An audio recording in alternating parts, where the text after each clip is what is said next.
Sidang Pengadilan Negeri Karawang yang memeriksa dan mengadili dalam perkara pidana dengan nomor register perkara 45-B-2025 Pengadilan Negeri Karawang atas nama terdakwa Ilham Maulana bin Sutarno pada hari Selasa 11 November 2025 akan segera dimulai.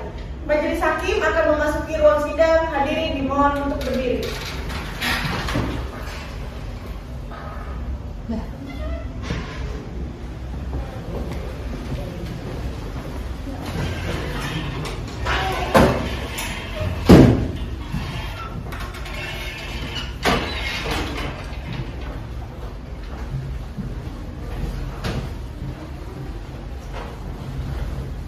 Hadirin dipersilakan duduk kembali.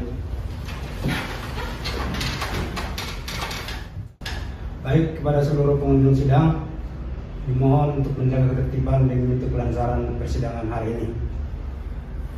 Sidang lanjutan Pengadilan Negeri Karawang yang memeriksa dan mengadili perkara tingkat pertama pidana dengan nomor register 45-P-B-2025-PN Karawang atas nama terdakwa Ilham Maulana bin Sutarno pada hari Selasa 11 November 2025 dengan ini dinyatakan dibuka dan terbuka untuk umum. Untuk saudara jaksa penuntut umum, apakah sudah siap mengikuti persidangan? Siap, Ketua Majelis. Tolong hadirkan terdakwa ke ruang persidangan. Kepada petugas sidang, silakan hadirkan terdakwa ke dalam ruang persidangan.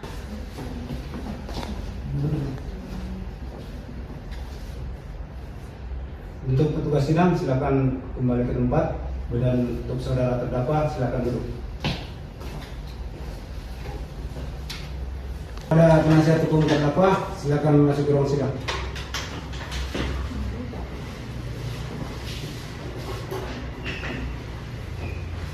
Apakah saudara sudah siap mengikuti persidangan hari ini?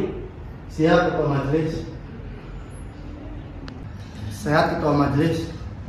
Baik, untuk saudara penasihat hukum, apakah saudara sudah siap dengan pledoinya? Saudara maju ke meja majelis untuk mengantarkan salinan pledoinya. Dan kepada saudara jaksa penuntut umum, silakan maju ke meja majelis untuk mengambil salinan pledoi dari penasihat hukum. Baik, Ketua Majelis. Baik, Ketua Majelis.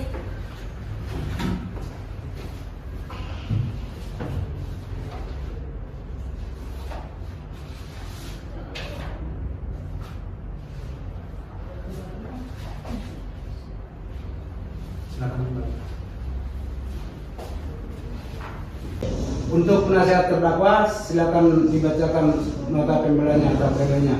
Terima kasih, Ketua Majelis. Silakan.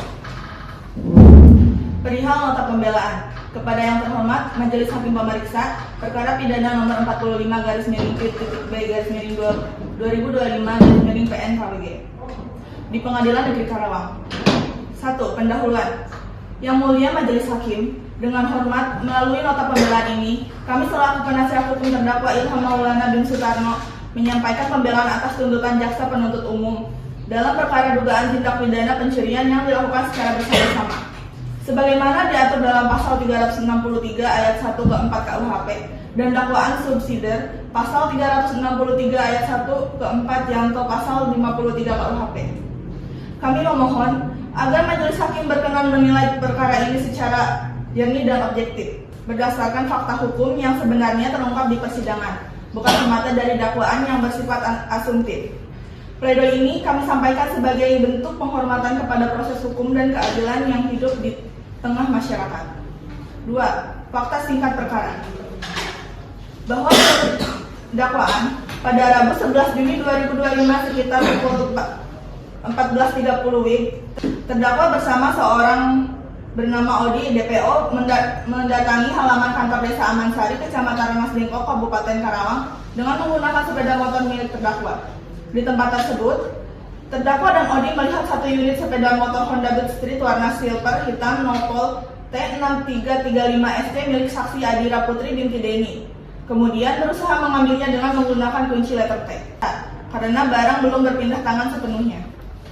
3. Analisis hukum terhadap unsur pasal 363 ayat 1 ke 4 KUHP. Majelis Hakim yang terhormat, Kami sepakat bahwa tindak pidana pencurian sebagaimana dimaksud dalam pasal 363 ayat 1 ke 4 KUHP memiliki unsur sebagai berikut. 1. Barang siapa. 2. Mengambil barang. 3. Yang seluruhnya atau sebagian milik orang lain. 4. Dengan maksud untuk dimiliki secara melawan hukum. 5. Dilakukan oleh 2 orang atau lebih dengan bersekutu. Bahwa unsur kelima memang terpenuhi karena terdakwa bersama-sama dengan ODI DPO. Akan tetapi unsur pokok kedua dan keempat, yaitu mengambil barang dan dengan maksud untuk dimiliki secara melawan hukum, tidak terbukti secara sempurna. A. Unsur mengambil barang. Fakta menunjukkan bahwa terdakwa hanya memasukkan kunci letter T dan memundurkan sepeda motor sejauh 1 meter.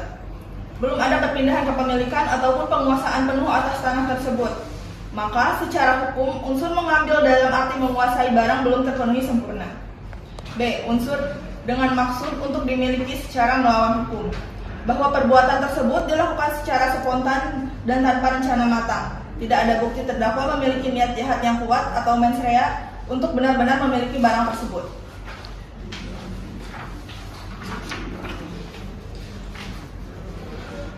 Motif yang melatar belakangi adalah dorongan ekonomi dan ajakan dari ODI DPO yang lebih dominan dan mengarahkan tindakan tersebut.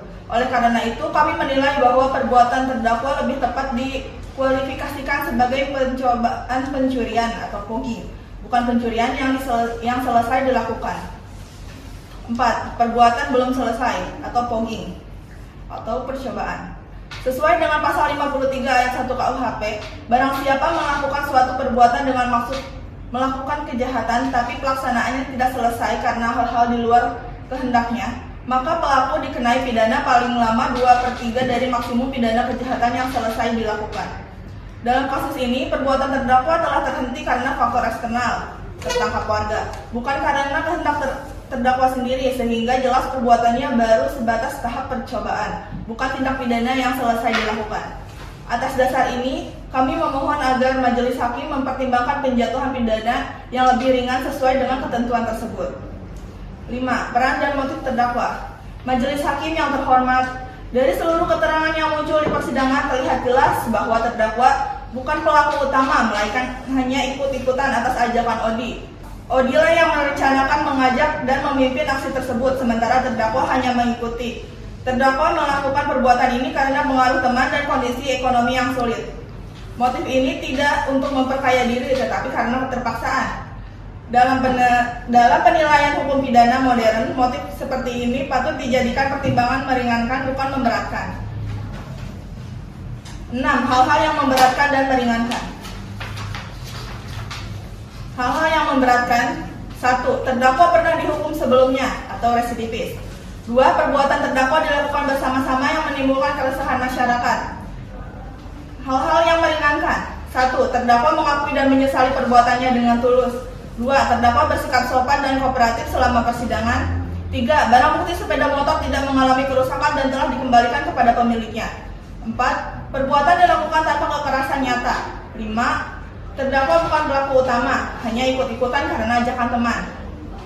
6. Terdakwa masih memiliki tanggungan keluarga dan berjanji tidak akan mengulangi perbuatannya. Dengan memperhatikan faktor-faktor di atas, kami berharap majelis hakim berkenan menempatkan hukuman bukan sebagai bentuk pembalasan, melainkan sebagai alat pembinaan moral dan kemanusiaan. 7. Pertimbangan filosofis pemidanaan. Hukum pidana sejatinya tidak hanya bertujuan menghukum, tetapi juga mendidik dan memperbaiki pelaku agar kembali menjadi anggota masyarakat yang berguna. Sebagaimana asas keadilan restoratif yang kini diutamakan, hukum harus seimbang antara kepentingan korban, masyarakat, dan pelaku.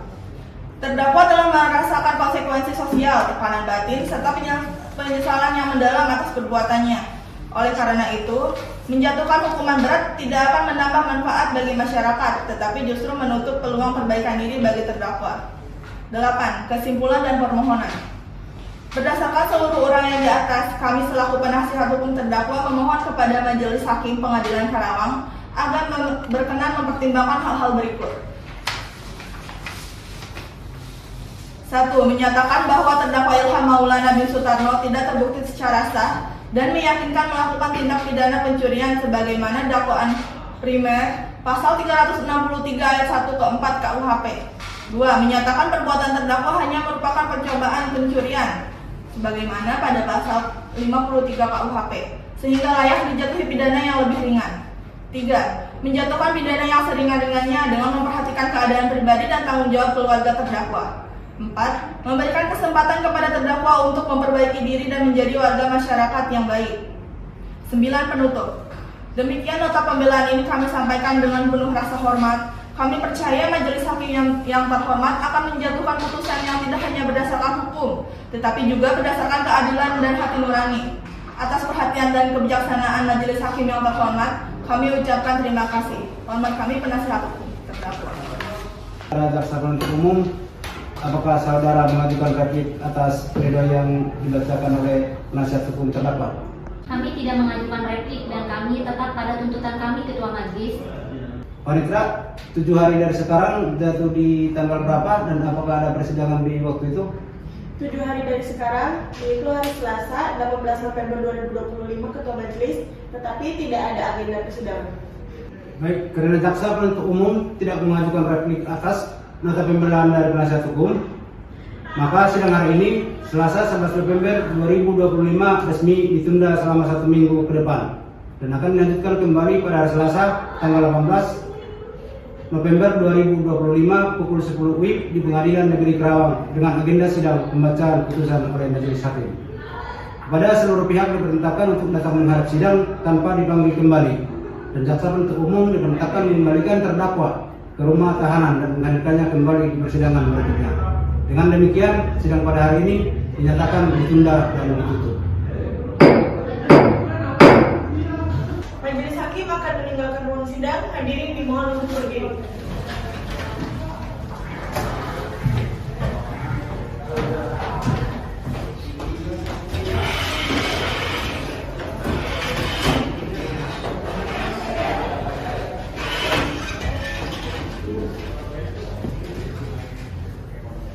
Untuk petugas sidang, silakan bawa kembali terdakwa ke rumah tahanan.